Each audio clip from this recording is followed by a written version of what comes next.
Proxy investing सुनने में शायद थोड़ा भारी भरकम लगे, है ना? पर असल में ये इन्वेस्टमेंट की दुनिया में छुपे हुए मौके ढूंढने का एक बहुत ही शानदार तरीका है।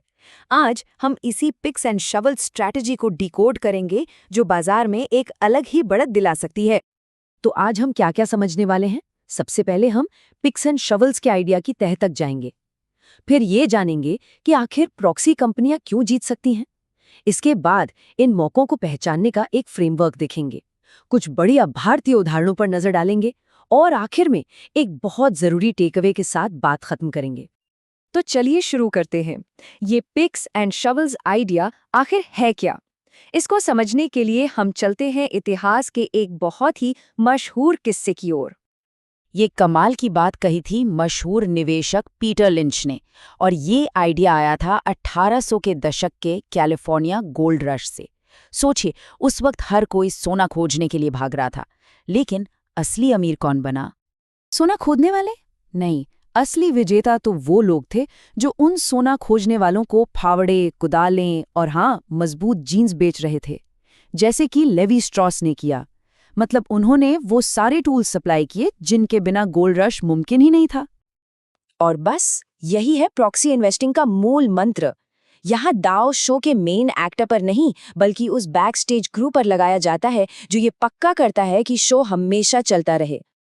तो अब सवाल ये उठता है कि ये पिक्स एंड शवल्स वाली कंपनियां अक्सर मेन प्लेयर्स से भी बेहतर क्यों कर जाती हैं? चलिए इनके कुछ यूनिक बिजनेस फायदों को समझते हैं। जैसा कि हम देख सकते हैं, प्रॉक्सी बिजनेस के कई फायदे होते हैं। एक तो वे अक्सर एसेट लाइट होते हैं, मतलब उन्हें बहुत बड़ी महंगी फैक्ट्रियों पर ढेर सारा पैसा लगाने की जरूरत नहीं होती। उनकी ऑर्डर बुक भी काफी मजबूत होती है, जिससे कमाई में स्थिरता बनी रहती है। और हाँ, कम कर्ज होने की वजह से वे आर्थिक रूप से काफी सेफ होते हैं। ठीक है, तो अब हमें ये तो समझ आ गया कि प्रॉक्सी क्या हैं और उनके फायदे क्या हैं। लेकिन असली सवाल, उन्हें ढूंढे कैसे? तो इसके लिए एक बहुत ही प्रैक्टिकल फ्रेमवर्क है जिसका हम इस्तेमाल कर सकते हैं। ये रहा वो 5 स्टेप का फ्रेमवर्क। पहला, आईपीओ के डॉक्यूमेंट्स, जिन्हें डीआरएचपी कहते हैं, उन्हें पढ़िए। ये किसी खजाने के नक्शे की तरह होते हैं। दूसरा, पूरी वैल्यू चेन में मौजूद कंपनियों के प्रॉफिट की तुलना कीजिए ताकि पता चले कि असली मलाई कौन खा रहा है। तीसरा, कंपनी असल में क्या बेचती है उसे गहराई से समझिए। और आखिर में, इंडस्ट्री के ट्रेंड्स को समझने के लिए कंपनियों की अर्निंग कॉल्स को ध्यान से सुनिए।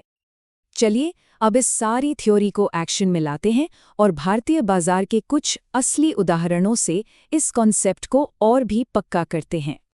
ये स्लाइड भारत में प्रॉक्सी के कुछ बेहतरीन उदाहरण दिखाती हैं। जैसे डेटा सेंटर बूम को ही ले लीजिए। सब डेटा सेंटर की बात कर रहे हैं, लेकिन कमिंस इंडिया जैसी कंपनियां उन्हें जनरेटर सप्लाई करके पैसा बना रही हैं।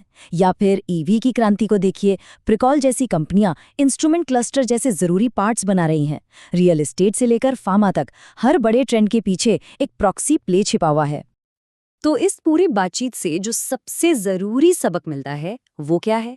चलिए उसे एक लाइन में समेटते हैं। देखिए, अहम बात यह है कि एक सप्लायर की तरह सोचना शुरू करें। हमेशा उन कंपनियों को खोजें जो शायद सुर्खियों में ना हो, लेकिन पर्दे के पीछे रहकर पूरी इंडस्ट्री की रीढ़ बनी हुई हैं। असली मौके अक्सर वहीं छिपे होते हैं।